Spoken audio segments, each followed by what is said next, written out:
Here's another revelation, too. The White House reportedly tried to ship detainees out of Gitmo to other countries, and newspapers overseas calling it, let's make a deal. Catherine Herridge, national correspondent on this. What's the truth? What's the story here?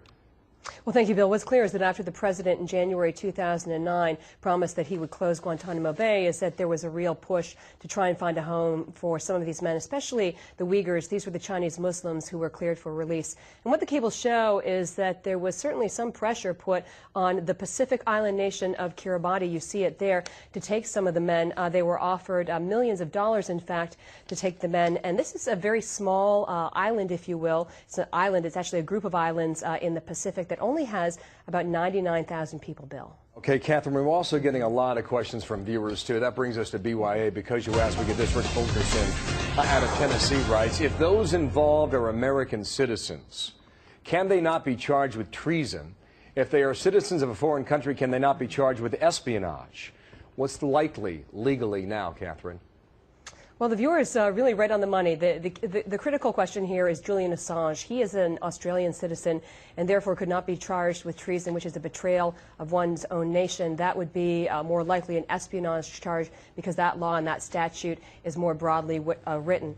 The second, of course, is Private Bradley Manning, who's being held not far from here in a bring in Quantico, Virginia. And in the summertime, I would emphasize that some military charges were brought against him for unlawfully obtaining documents, and also that video from Iraq. So I think in the case of Bradley Manning, you're probably looking at two different tracks: the military charges and then also criminal civilian charges as well. A lot of people want answers, as you know. Catherine, thank you. Work the story in Washington. Thanks for that. Also to our viewers, a lot of questions on this story, and it's not going away. Also, if you got a question, hemmer@foxnews.com is the email.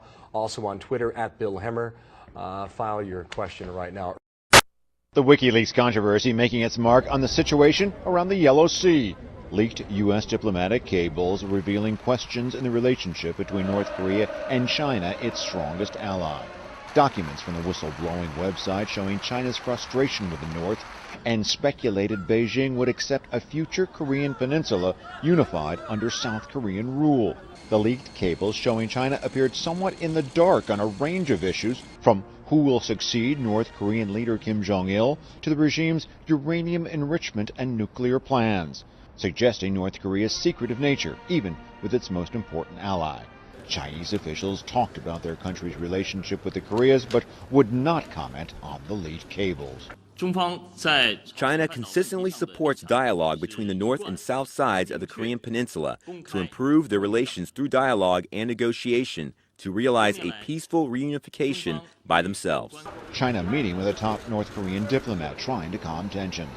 Meanwhile, the U.S. and South Korea continue military drills off the Korean peninsula, despite more threats from the North, warning that they could lead to a full-blown war.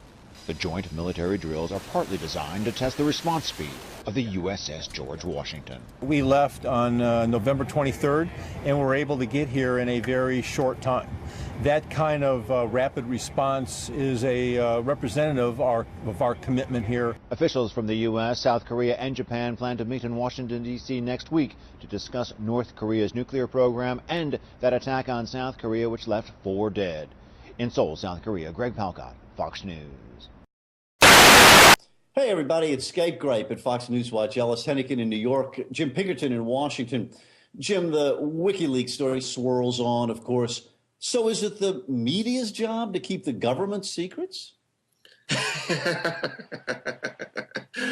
mean, come on, that's part of the argument here, isn't it? It's the government's job, and I mean, there's an interesting little story in the Post this morning, the Washington Post, about how the WikiLeaks owner or controller, this guy Assange, was mad at the New York Times and so refused to give them the documents. But then the Guardian newspaper in Britain gave the New York Times the documents, so nobody, nobody knew the difference. And yeah, that was a little strange. Why did the Guardian do that? That seemed a little strange. I think the Guardian believes in distributing as much anti-American information as possible, and B, they believe that there's just free speech and so on. So both, I mean, both are probably at play here.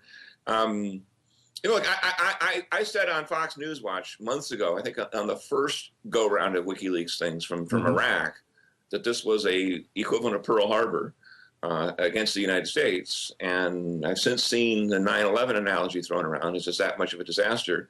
And again, I sort of agree. I think this has been a calamitous failure.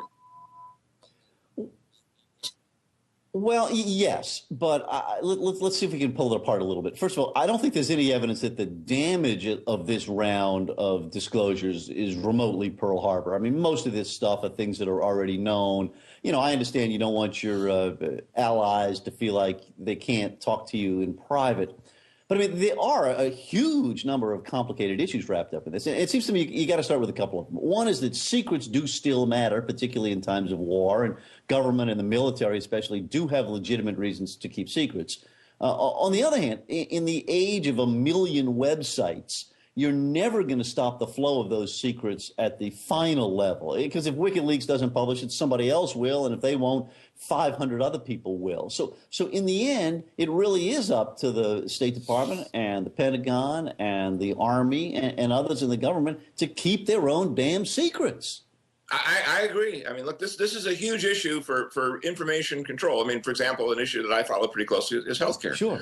How are you going to have people having confidence about their personal healthcare information, whether they're worried about it going to the government or to their employers or to, you know, the person across the street, whoever? When there are naked pictures at the airport too, by the way. Right, one 22-year-old seemingly can tap into the entire system. And there's clearly a major need for architecture here. But I got to tell you, at the risk of going off message here, when I look at the front page of the Washington Post this morning, right. And it says that other cables could force a confrontation between the administration and Congress. Some of the documents, for instance, indicate China has brushed off repeated U.S. attempts to stop its transfer of sensitive equipment to Iran and North Korea. Yeah. And then the surprised quote by any of that? No, I'm not at all. But here's what is interesting. Quote. Okay, so the Chinese are leaking stuff to giving stuff, selling stuff to two of our worst enemies, the Iranians and the North Koreans. Right. And then the quote from the senior administration official is, clearly you don't want any information like this leaked illegally and disseminated to the public. Well, who's going to catch them otherwise? I mean, part of me does sort of think there's a slight value in this, and that is, look, if the government will cover up its own failures, then who's going to uncover those failures? And that, again, I know this is kind of where your ultimate point on these things is. Who's going to provide the check and who's going to provide the balance? If the government thinks it can say, oh, we're stopping the Chinese from doing bad things, but then they're not, and then they cover it up, well, then that's what a free press is for, including these WikiLeaks people. All right, Jim, I like you thinking like that. I mean, listen, I do concede that damage can be caused, and indeed you can come up with scenarios where horrific damage can be caused. I don't know that we're here on this one. But in the end, certainly if you look at it historically, by and large, we're better off with the media telling us stuff government doesn't want us to know. And in the end, this might even be an example of that. I don't think we know yet, but I'm not closing the door on that. Well, Ellis, I'm not going to gripe about your Skype gripe this morning. Have a good day. Pro leaks most of the time. How about that? Checks and balances. I'm not sure about checks and balances. I say that for sure. Right. Fair enough. Pinkerton, Washington, Hennigan in New York. We'll see you guys tomorrow. Top of the news on Studio B. More damaging diplomatic cables released by WikiLeaks revealed secret information about the Afghan president Hamid Karzai. The reports claim that President Karzai freed dangerous prisoners, pardoned suspected drug dealers who had connections to powerful people in his country. As you know, this weekend, this whistleblower website, WikiLeaks, began its biggest document dump yet. 250,000 classified State Department communications on the way. With us now, the former Vice Chief of Staff for the Army and Fox News contributor, General Jack Keane. Sir, good to see you. Good to see you, Shep. I don't know how much we need to hear from Hamid Karzai to realize that if he's a long-term partner with the United States, if he's a solution, there is no solution.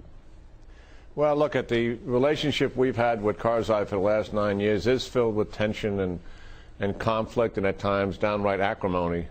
But the fact is Petraeus and Karzai, I think, have worked out a pretty decent relationship here. I don't think this is going to diminish that relationship one iota. The fact is we're dealing with Karzai in private, not in public, not trying to leak as we were doing in the past. And I think we're going to be able to move forward. There'll still be frustrations ahead, to be sure, between us and the Karzai government. But I think we have a much more common footing than what we've had in the past. General, you said we need to move forward. Move forward toward what as a goal exactly? Stability and security in Afghanistan so that we can turn over that security issue to the Afghan National Security Forces and we can pull our forces out of there. Well, that's what we're trying to achieve. And I frankly, after having done an assessment for General Petraeus in September, I think that goal is achievable. Really, because a few facts sort of lead many observers to question whether that's possible. You can go back to a number of attempts to clear and hold and then bring in a new pop-up government. Hasn't worked in any occasions, not once over the past year. And now we look into the two big provinces in the south. We learn that 92% of the people there don't know 9/11 happened. More than 70% don't have any idea why we're in their country at all. And the majority of them believe we're there to kick Islam out of their country and replace it with another religion. How in the world could we begin a process of winning trust in hearts and minds when they don't even know our buildings came down and have no idea why we're in their country in the first place? Well, listen, we don't need them to understand what the rest of the world is happening out there. Wait, we need them to understand why we're in their country, with great respect, don't we, General? We need them to know. We need them to know why we're there. We don't need them to think we're trying to remove their religion from their country or that we're trying to take over their hillsides. We're not trying to do that. I don't know what you're saying there. We're not trying to do that. I know that, but apparently, General, according to recent surveys done in the two southern provinces, they don't know it. They don't know the buildings came down. They don't know why NATO's there. 40% or more are said to now believe that they think it's a continuation of the Soviet activity that happened there as they ran out with their tail between their legs through the Khyber Pass. They don't know what's going on. None of that. The fact of the matter is the overwhelming majority of Afghans do not want the Taliban to take over, and they don't want us to leave until we have some measure of stability and security. This is a 60–70% illiterate country.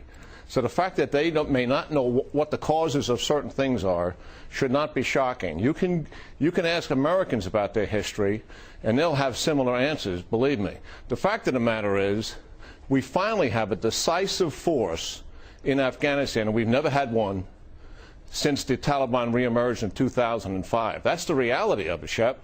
The 30,000 plus is going to make a difference. And the other thing is the Afghan National Army, much to my surprise when I looked at it, is an acceptable force. I mean, it's not something we would see in the West, and it's not even as good as the Iraqis.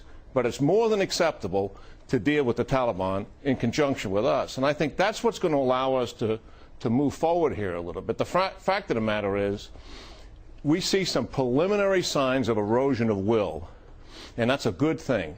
I'm not saying that this isn't a tough, hard, long fight that we've got in front of us. It's already the longest fight in the history of the nation.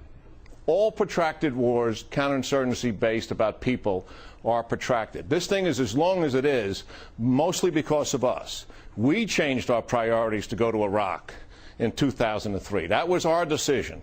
That permitted the Taliban to reemerge, and that's what protracted the war to the point it is today. So the war is the way it is, you're saying, because the Bush administration made it so? That's partly to blame. I mean, the Taliban have a right to vote and say, I want to take the regime back that we lost, just as Saddam Hussein did it. But when we switched those priorities to Iraq, we didn't have the forces, Shep, to also deal with Afghanistan with a decisive force that could counter the reemergence of the Taliban. We flat didn't have it, and we had far too many NATO countries that truly did not want to put combat forces in there, and that remains true today. Do you feel like if this reality had not come just from the far reaches of the media universe, but had come from people like you who knew it at the time in 2003 and 2004 that we didn't have the forces, if those words had been uttered at that time and the American people had been properly educated about the realities over there, that we wouldn't be in this position today? I think it may have had a different impact on the decision-making that was going on at the time. That's to be sure. But the fact of the matter is, it is true the Bush administration was absolutely convinced that Saddam Hussein had to be dealt with, and sooner rather than later, and that's what drove the secondary effort in Afghanistan and had the country on a diet for far too many years. General Jack Keane live with us from Capitol Hill. General Keane, very nice of you to be here. I appreciate it.